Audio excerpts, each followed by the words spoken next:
We start with the developing news from South Korea. A plane has crashed on landing at an airport in the country and at least 176 people have been killed. The Boeing 737 belonging to Jeju Airlines had 181 people on board, and officials say they expect that most are dead. They say some passengers fell out of the fuselage during the crash at OANN International Airport. 2 survivors have been found. And this is the moment that the plane skidded down the runway before hitting a wall and bursting into flames. The aircraft had flown from Bangkok and was arriving at OANN Airport. The authorities say a bird strike may have caused the landing gear to malfunction. The airline has issued a formal apology. Let's speak to Yoona Koo from the BBC Korean service. Hello to you. Just tell us, you're inside the airport now. Thank you so much for joining us from there. Tell us about the people who you've been seeing and speaking to. The families have gathered there just waiting for news, aren't they? Yes, that's true, Lucy. There have been 170 confirmed deaths so far. And people here, yet many of them are still unidentified. So many people, mostly the families of the bereaved, are waiting here, waiting for the announcement or the identification. So right now I'm standing inside the airport where also many other families of the bereaved are staying. And from even far away, I can hear some of the families screaming and crying as they hear the announcement of the death of their loved ones. And most of the people on board the plane, were they from South Korea? I understand they may have all been on holiday in Thailand for Christmas. That is true. It is known that most of the people who are in the plane were families. Even there was youngest was born in 2021. And there were many family members altogether. And also, most of them are South Korean nationals, although there were 2 Thai nationals as well. And in terms of the 2 people who survived, we understand that they were crew members. Has anything else been said about them? Unfortunately, after the announcement of 2 survivors, we are not hearing any additional survivors at this moment, and it seems pretty much a low chance to expect another survivor. And they are right now staying in the hospital, luckily not very heavily damaged. However, they aren't doing interviews, but it is known that according to local reports, they were saying to the hospital, one of them said they barely remember anything before the accident. I mean, it is extraordinary when we look at the footage of the huge plume of smoke from when the plane crashed into that wall or at the end of the runway. It is extraordinary to think that anybody could have been pulled out of there alive. Can you talk to us about what the authorities have been saying about this Mayday call made by the pilot, and also the fact that there was this air traffic control warning about a potential bird strike? What can you tell us about what was said by the authorities on that front?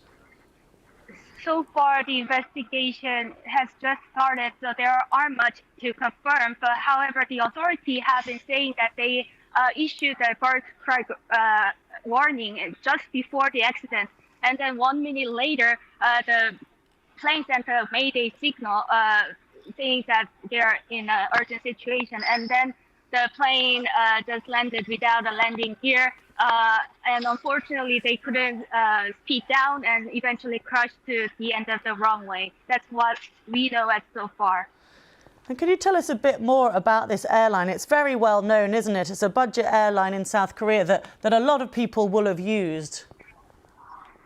True.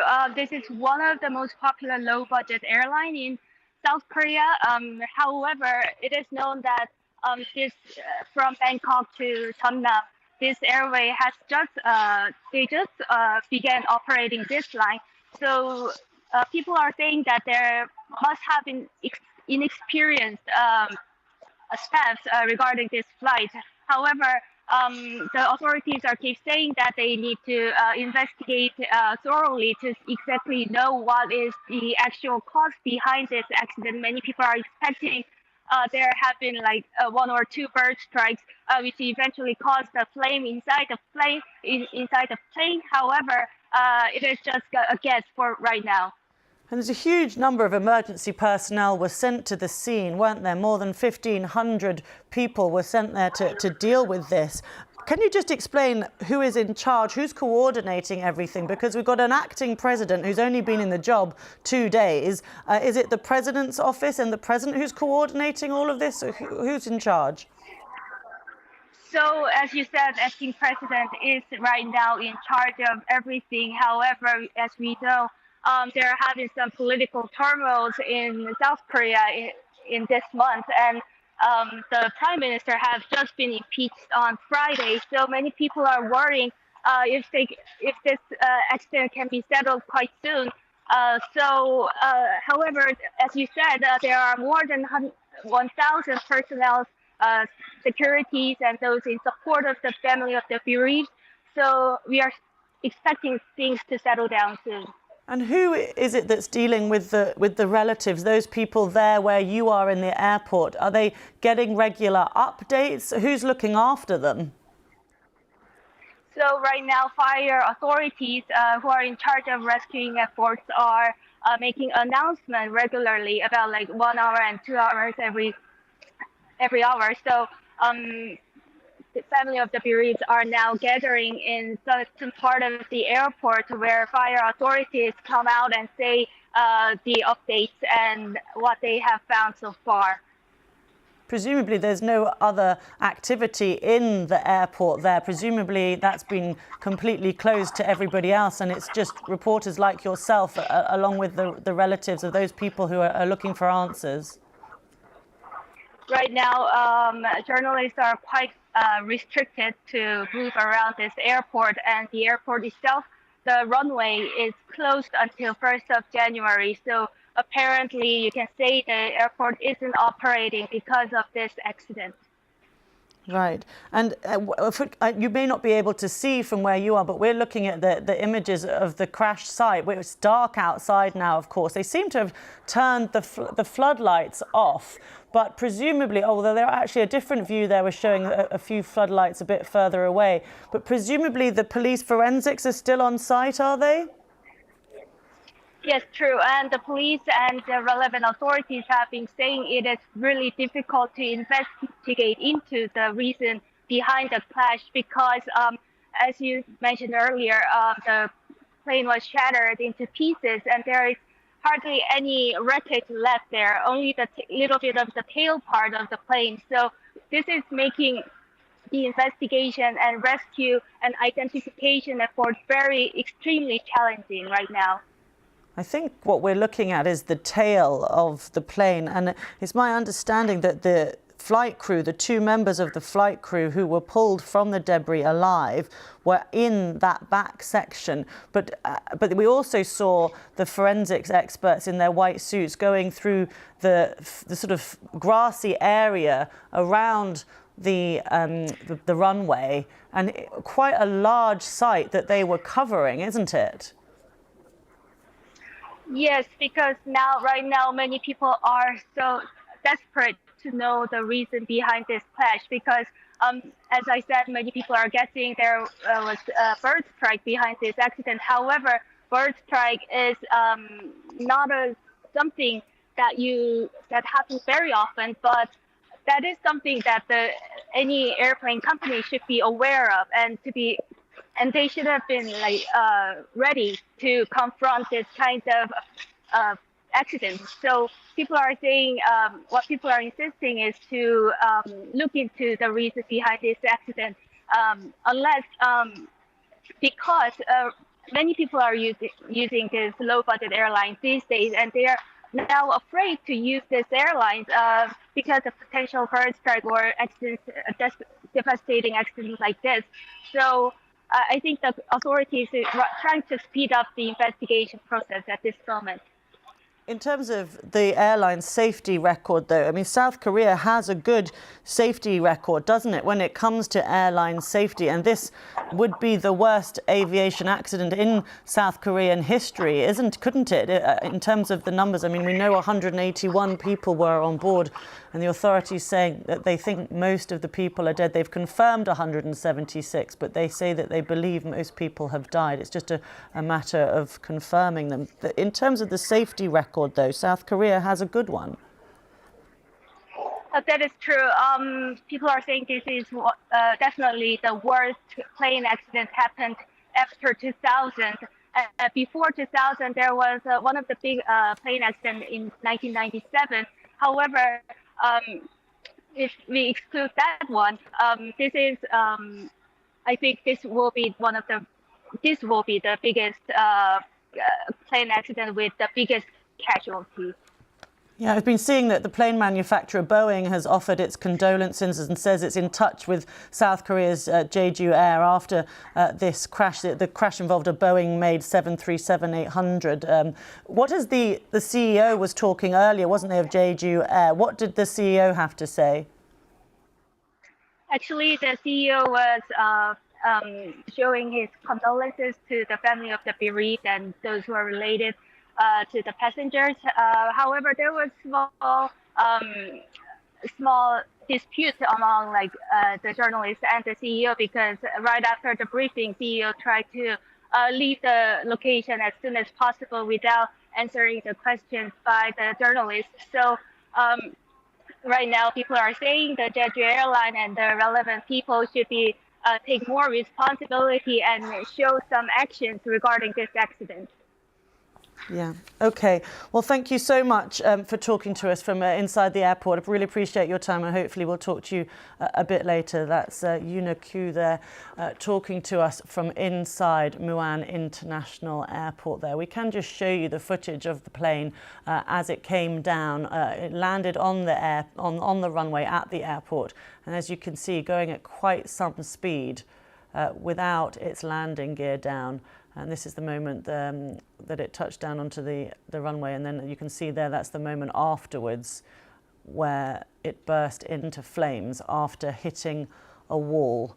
The death toll has now increased to 177 people. So that is the official number of dead confirmed. There were 181 people on board, and the officials believe that most people on the plane have died, but it's a question of confirming that.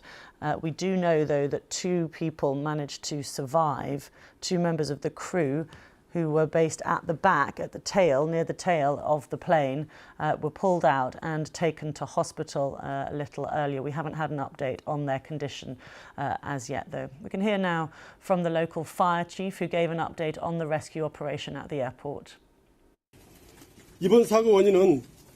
We are presuming the cause of the accident to be a bird strike or deteriorating weather conditions, and the exact cause will be determined by a further forensic and joint investigation. We are doing our best to search for more survivors. As a person who has seen the site, I can only say that I am sad.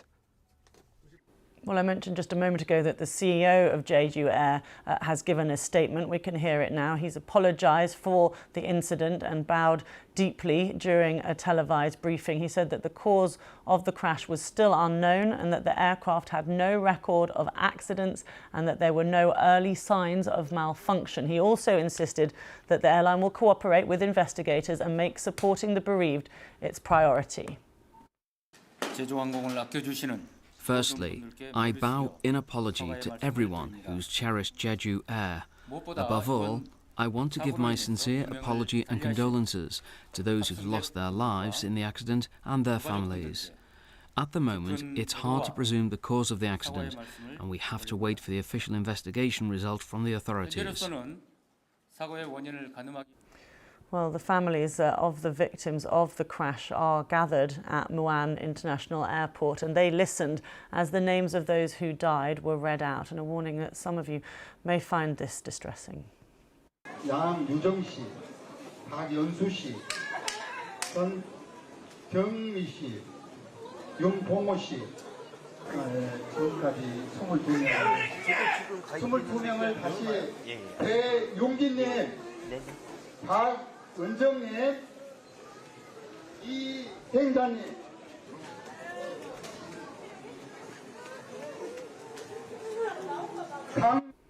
Those are the scenes there at the airport as names of those who died in the crash were read out to the families waiting. We can hear now from Jen Moon, who's a journalist in South Korea. She gave an update from the airport.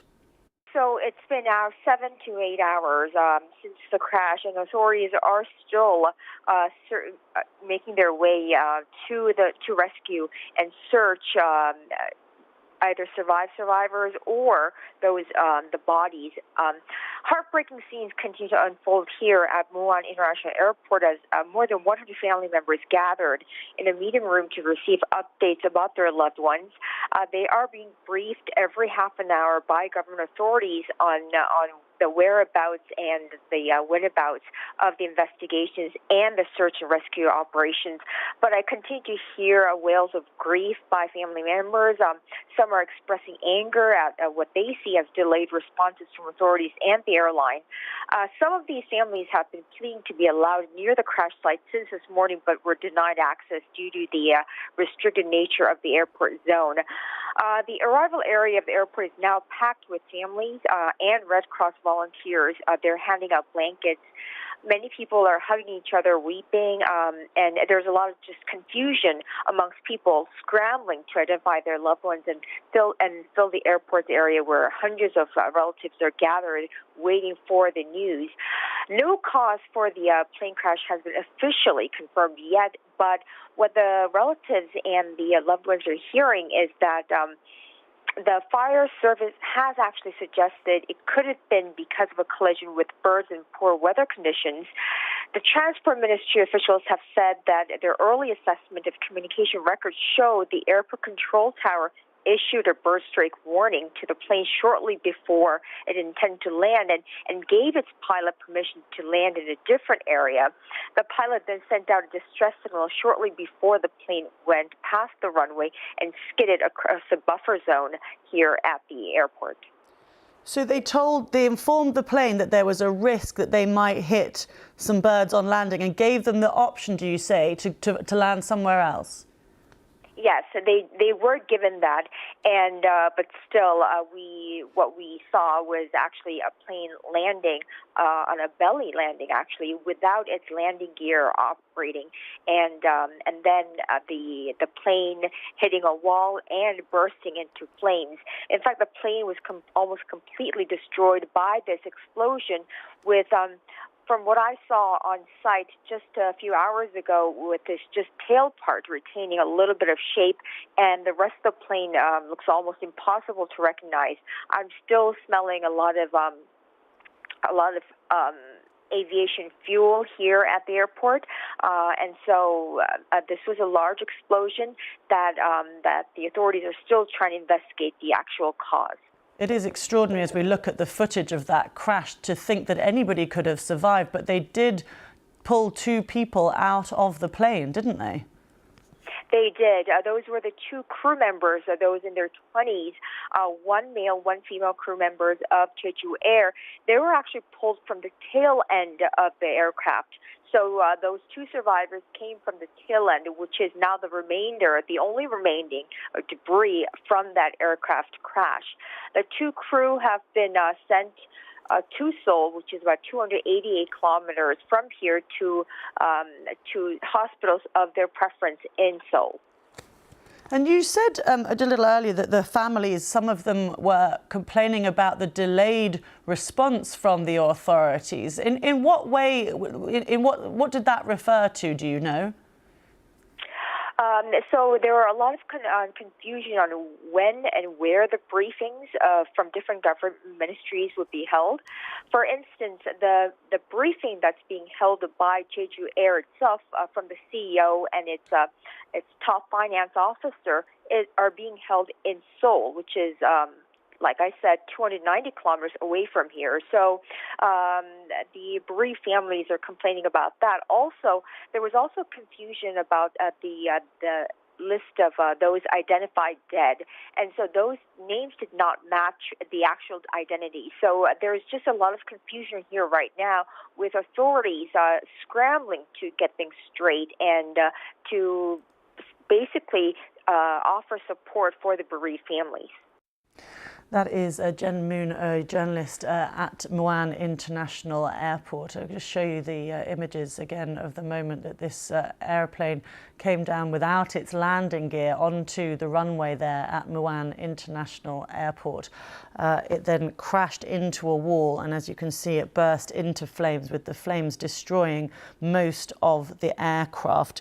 We understand that most of the passengers on board had been in Thailand for a holiday over Christmas. There were 2 Thai nationals on board, but most of them, the rest of the passengers, were believed to be South Korean. And we know also that 2 members of the plane's crew did manage to survive and were pulled from the wreckage and taken to hospital. The official number of people who are known to have died is now 177, although we do expect that death toll to rise because the authorities have said there were 181 people on board and that they believe that most of them have died in that crash at OANN International Airport.